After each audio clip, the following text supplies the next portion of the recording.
I don't know if there's any hope left, you guys, but if there is, it's gotta go down like this.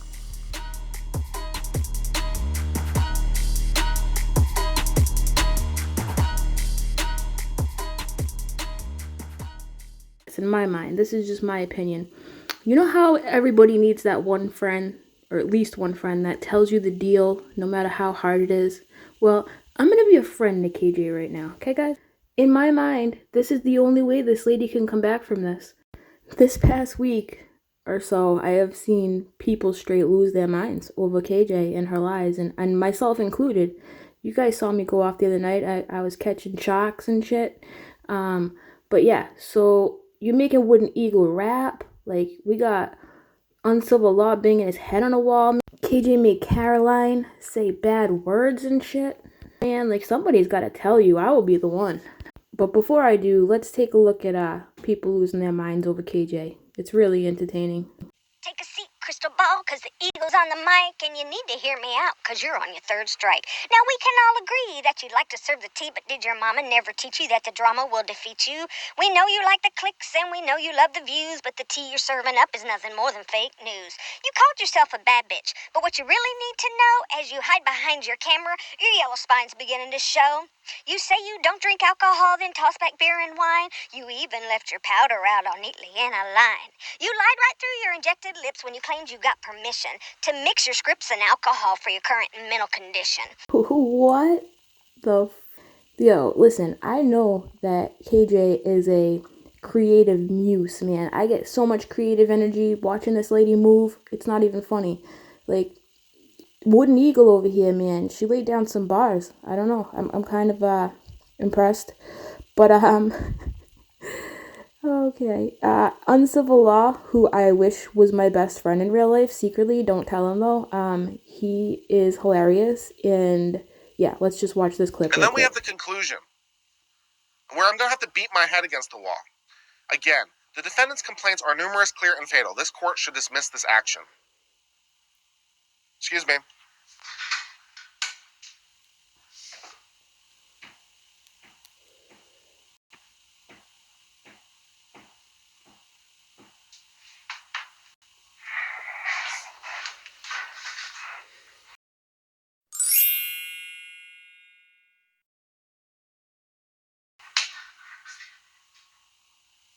No. Can I just say, I love this man. I think he is adorable. I started watching him, and I could just, like, listen to him talk forever. I don't know what it is, but if Bitch Please had a face, it would look just like that. You know why no? You didn't bring up all the causes of action. In fact, not only that, you didn't bring up the core cause of action, which is defamation. You never actually moved to dismiss the defamation.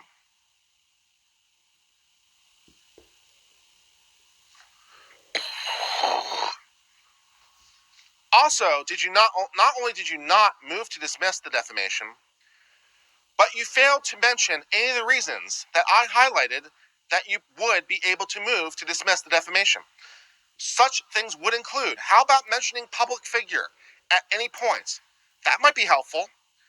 How about mentioning they're a public figure and the standard is actual malice?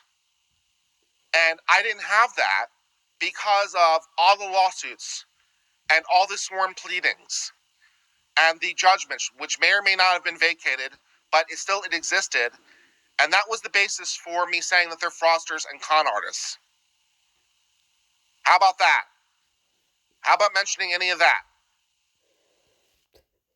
Alright, so I noticed some things. I noticed that Kitty had that Instagram thing saying she wasn't gonna apologize anymore for being her snarky self. And then, like, the next day she went and apologized. Just stop. So here, I'm gonna drop some real talk, because I feel like Katie doesn't have anybody in her life to keep it real. So let's just keep it 100 right here. Ready? Let's go. Everything I'm about to say comes from a place of frustration, because I used to watch you. Now I can't. I just can't. But here's my first piece of advice. Ready? Don't be like Nike. Please just don't do it. Just don't do it. Todd, come get you, girl. Don't let her do it. Take her devices. Take the internet. Just don't do it. And if you feel like you shouldn't do it, then don't do it. Just don't do it. I don't know how else to say it. Don't do it. My next piece of advice for KJ is ain't no half-stepping. She probably doesn't know what that means, so let me break it down, okay? Either go all in or go all out, okay? Never apologize for something you won't own up to. Acknowledgement isn't the same as ownership, okay? So you're either sorry or you're not, but this whole just kidding, I'm sorry, no I'm not, just kidding, I am, like, it just makes you look like a flake, okay? Please, just stop that nonsense. No half step. This one, I have to say something right here before I even get into the next one. You were my inspiration for who I wanted to be on YouTube. Do you know that? Okay? Because I looked at everything you did and I said, that's what I don't want. That's that shit I don't like, okay? So I said, I'm just gonna own my nasty. When you own thy nasty, okay, nobody can get you because you're already taking ownership. Yep, I'm nasty. Yep, I am. Okay, so what you gonna do about it? Nothing. They can't do nothing if you own your nasty. Just own the nasty. Own the nasty. Just, that's the easier way of life. I'm telling you, it's just easier that way. Like BX Beast Boy but you and BX Beast Boy is the two people that made me think of this, okay? Just own thy nasty. Just call it like you see it. If they don't like it, they don't like it. They can't come for you because you're owning it. Yep. That's why I said, if I'm not your cup of tea, move along. You know what I'm saying? Either own your nasty or don't. I highly suggest you choose to own your nasty because we already know you're nasty, so you can't pretend that you're not nasty because we already know you're nasty, so just own your nasty, okay? Alright, and next up we have Be Here Now. I'm gonna get all zen on you mofos, okay? Sometimes this is going to sound, you guys might take this as a surprise. I meditate. I do. I meditate. I work on being present. I work on being present for my family. I work on being present for everything I do. It's a constant thing that I work on. And I think that looking at KJ when she's online, when she's trying to do lives and she looks like she's bird watching, like she needs to work. KJ, please just work on being here now. Okay. There are tools out there to help you do that. You're a very flighty biatch, and you need to just ground yourself, okay? Be here now. That's a great piece of advice. I am not Confucius, but I am not Confucius, but I know a few things. Speaking of Confucius, there was another wise man, and his name was Christopher Wallace, aka Biggie Smalls. You might have heard of him. I don't know. You might have.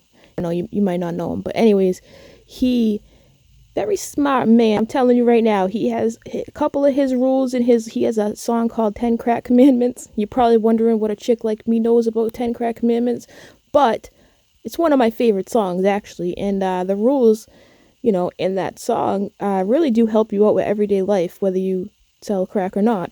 Never let him know your next move. So never let him know. Never let him know your next move. It's not sometimes let them know. It's not once in a while let them know. It's never let them know. You know why? You're probably wondering, because if you're Katie Joy and you're walking around doing this, you're probably wondering why, somebody like me would tell you to never do something like that, especially when it involves a lawsuit. She has a very real possibility she could be sued for millions of dollars. And the fact that this even has to be addressed is rather disturbing. So what's the caveat behind never let them know your next move, okay? Leverage. You never, ever, ever want to give anybody leverage. And when you run your mouth and you talk and you say, wait, see, just stop with the leverage. Don't say, let me say, Tati Westbrook. I'm not even a big fan of Tati Westbrook, but I'll say this about her. She's played this really smart. She has not said a single word. And I think that KJ continues to talk about things she's not supposed to talk about because she's so insecure in herself. She could not handle people saying, oh, you're going to lose. She just had to say, well, you guys, wait till you see what I have. I'm going to drop a bomb. That was not a bomb. You know those things, those little caps you get when you're little, and those little paper things with the little rocks in them, and you throw them at the concrete and they go pop, and you just throw them and they go pop. That's what that was. That wasn't a bomb. Now your enemy has one more thing to laugh at you over. And like, look how that worked out for her. That worked out real well, right? That's why you don't even bother. Just never give your enemy leverage. Just don't do it. We interrupt this program to ask Todd to please come get his girl. Hey Todd, it's me, Teaspiracy. I was just wondering if you could come and get your girl. Yeah, I don't think I can make it. I'm just juggling too much right now. Well, we've been waiting for a while for you to come and get her. I'm in the middle of something with my father right now. Todd, just come and get your girl. No can do. It's a full moon. You know I'm busy when the moon is full. Whatever, Todd. You are useless. Alright, back to our regular scheduled programming. Where were we again? Oh, yeah. I was pretending I was KJ's friend and giving her advice. Where were we? Let's see here. Okay, one more biggie thing here, alright? Now, this rule is so underrated. Keep your family and your business completely separated. If you don't want anybody talking about your son, then don't talk about your son. Anything you put out there, it's subject for, people to talk about. So I wouldn't do it if I were you anymore. I would just stop that nonsense. Honestly, you got to be mindful of the fact that in the future, your son's going to be able to see everything that you said about him, every story you told, and that's going to be rather embarrassing. So, I understand you and your kid have some struggles going on, and your husband, and that's normal. That's part of life. But I would not subject myself, if I were you, to that kind of public scrutiny, because then you got people like me who come along who own their nasty and will tell you something you probably don't want to hear. Now it all circles back to owning thy nasty, because somebody said, now this was months ago, can you rest about this case? Most of your facts have been proven wrong. It's just exploitation at this point. This person was referring to Sophie, right? And of course Katie was like, nope, most of my facts have been proven right. Stop drinking Michael's Kool-Aid. I'm not stopping because it doesn't suit your belief. What he's doing is criminal. And then this is what just made me just throw you in the garbage bin and never look back, okay? This right here, this clip right here, when you were trying to pretend that what you were saying, you were reading off a comment. This is not you reading off a comment. And if you think we're dumb enough to believe that, then you really are insulting our intelligence, okay? Please don't insult our intelligence. I just want everyone to know I have the full video, chat transcript, and proof that I didn't call a little girl a brat. I then said to myself, oh, thank God. Well, that would be horrible if she'd called poor Sophie a brat, right? I'm like, all right, let me check this out. Let me take a look at this clip she's talking about and see for myself. Part of me thought she was just being bratty. Like, she would just go from crying to fine. And it reminded me of when my son pitches a fit, where he'll just, pitch a fit to get his way, and then as soon as he's fine. And then when he doesn't get his way again, he starts pitching a fit again. Yeah, no. No. You definitely did not read a comment, okay? Stop playing. If she was just not informed, I don't know if she was just putting out clips that are cherry-picked. I don't know if she's literally trolling. But in this video, she accused me of a lot of things, including defamation, including so many different things. But one of the things that she said is she claimed that I had called a little girl a brat. So for months, she denied it. I didn't call her a brat, even though we all know she did, okay? Even she knows she did. Let's stop playing pretend. And then, I was like, all right, at least, you're owning your nasty, whatever. Then the other day, she made an Instagram thing saying, I'm not apologizing anymore. I'm not. I'm going to be snarky. Ugh. And then the next day, it was either the next day or the next evening or whatever, somewhere really close to that post, she ended up saying sorry. But she said sorry about the Sophie thing, but I shouldn't have said that. But I was reading a comment. No, ain't no half-stepping. Here we go, full circle again. You're either reading a comment or you effed up. And why are you saying sorry if you read a comment for? I can't. Stick to these rules, okay? See how they work for you. These are the same mistakes you keep making over and over again. Everybody knows it. So I wrote them down for you, put them in black and white photos, and maybe pictures. Maybe you work better with something on print, maybe you're a visual person. I don't know, but here you go. Just try that out. You have no good friends in your life that will tell you, so someone needs to tell you, and I will be the one.